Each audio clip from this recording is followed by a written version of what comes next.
Jesus freak here, and I've more than, just thinking than anything. Yeah, I know. I'm dangerous. Well, I was thinking about the style of translation I've tended to use, where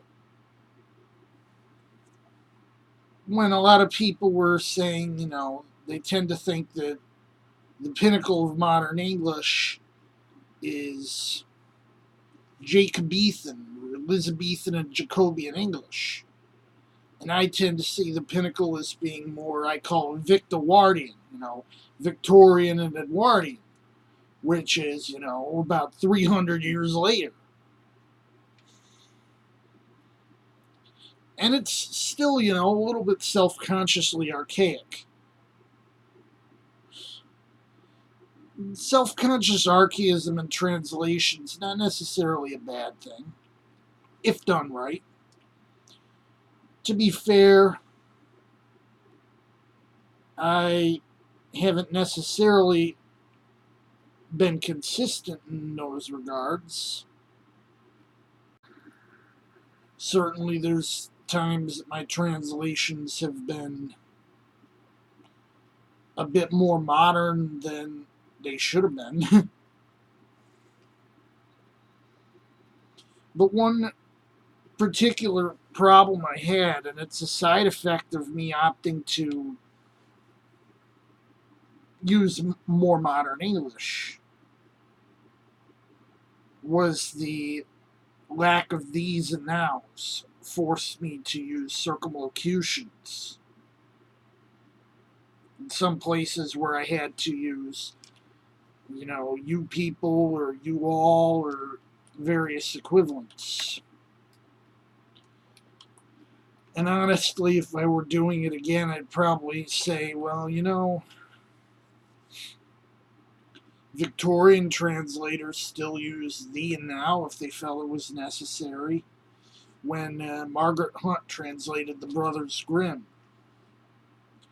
And this is a topic I've got some personal infamy over, but Margaret Hunt's translation of the Brothers Grimm uses thee and thou. And that was in the mid 19th century. That's Victorian English. So I could have gotten away with it. As late as 1941, you had mainline Bible translations that were still using thee and thou.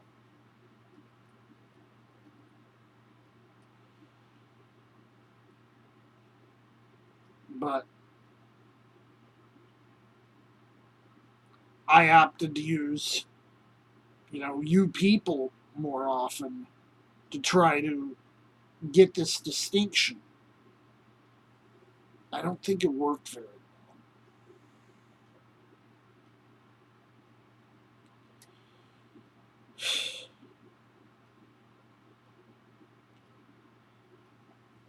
And I'm honestly saying I'd probably go back to using thee and thou if I were to do a new translation. I don't mean I'd go full Jacobean. Just, you know, well, even the use of thee and thou in the Elizabethan and Jacobean period, it was at best about on par with the way it works with tu and vous in modern French. And it's probably where it originated. The push to replace the singular or thee and thou and just use you. And you can kind of see similar, although not quite the same thing happens in Spanish.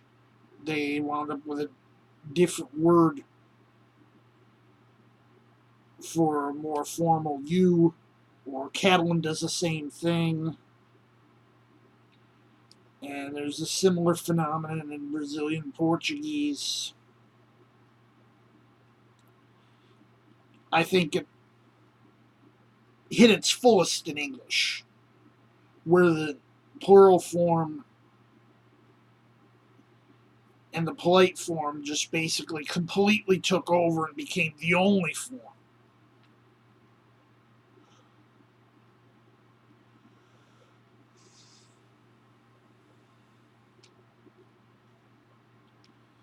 So you just have you.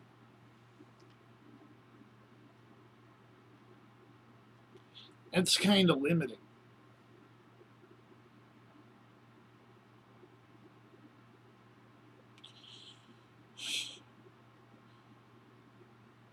But I think that, I wouldn't resort to fully using Jacobian language. I don't see a need to be that self consciously archaic, or archaic for the sense for the sake of archaism.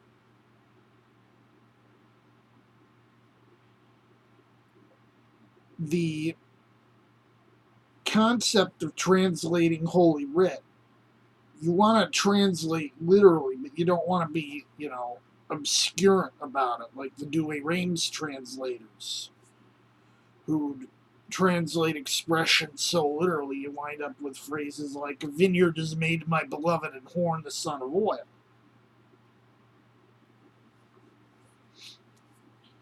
But there's places when I've always been more literal translation is literal compared to other translations. When I translated the New Testament, I produced what's probably the New Testament among Protestants, probably the only one that's not Catholic that used the phrase, Amen, I say to you. Because I agree with the Rheims translators when they said, you're already using the word amen everywhere else.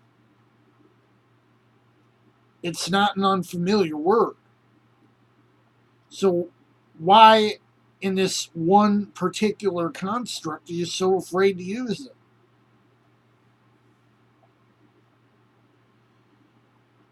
Not their exact words, but that's basically their justification.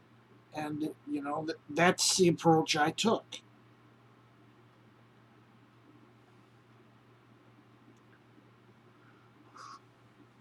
There always has to be a balance. And yes, I'm going into the whole formal versus dynamic thing. You're going to find some translations be formal, dynamic, or paraphrastic, but where I draw the line is different than most people. You have formal, mediating, dynamic. A lot of people will put, say, the NIV and the Christian Standard Bible under mediating and leave dynamic for stuff like the TEV or the CEV, where I'll put those in paraphrastic along with the message and the passion abortion, and formal I pretty much leave the stuff like Young or the original Douay-Rheims. And honestly, I put the King James in mediating. I consider it balanced between formal and dynamic, where most will say it's formal. It's not formal. If it were formal, there's a bunch of expressions like God forbid or God save the king that it wouldn't have.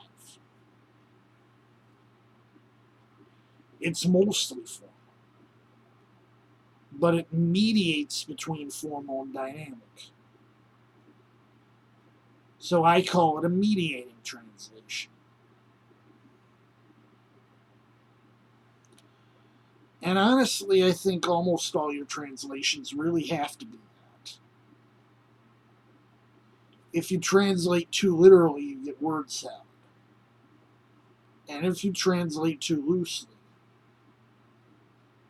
you lose some important, you lose the meat.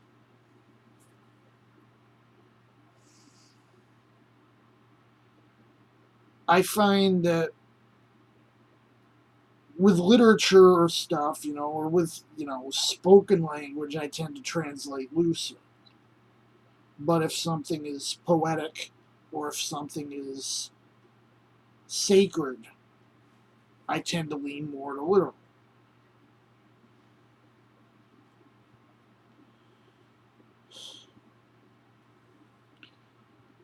I'm seeing this from experience. I've been translating stuff for decades. I started, publishing some of my translations back around 96 or so. I was translating some short stories from French. I was translating some songs from Japanese. And that's about, a couple years after that, I found a copy of the Vulgate and I tried to see if I could translate it. That's what ultimately led to some of my later work.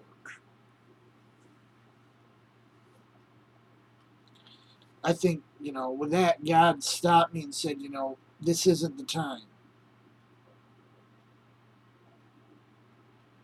You can do this later when you're, more ready.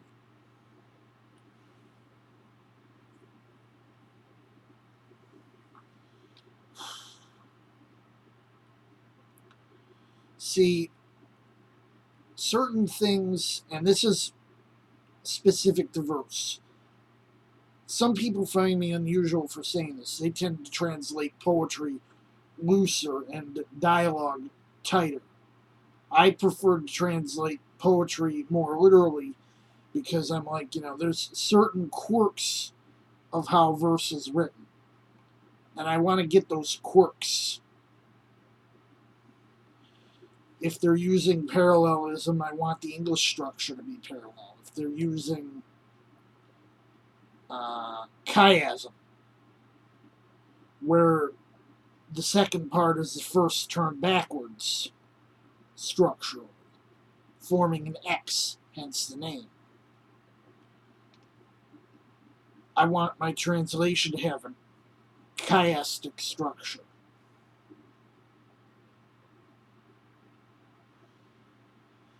And that's why I favor literal translation, because you can convey more of the original that way.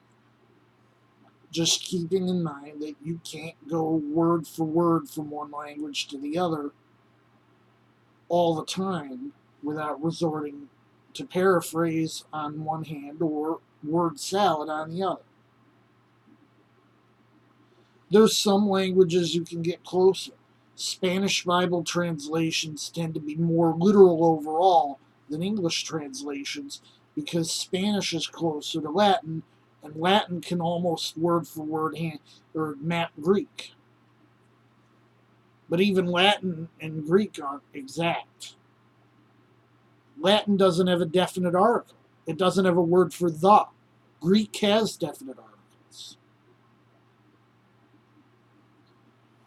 So you lose that aspect in translation.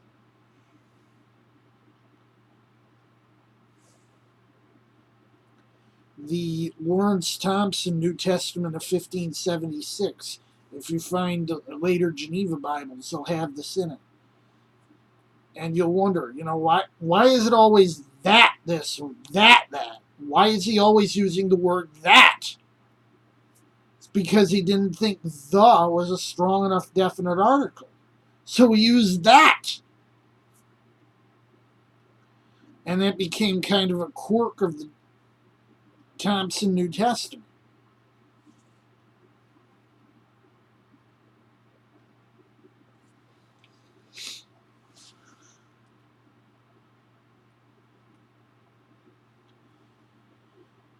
Just had some, translation related venting I had to do. So just where I went with it. Jesus freak out.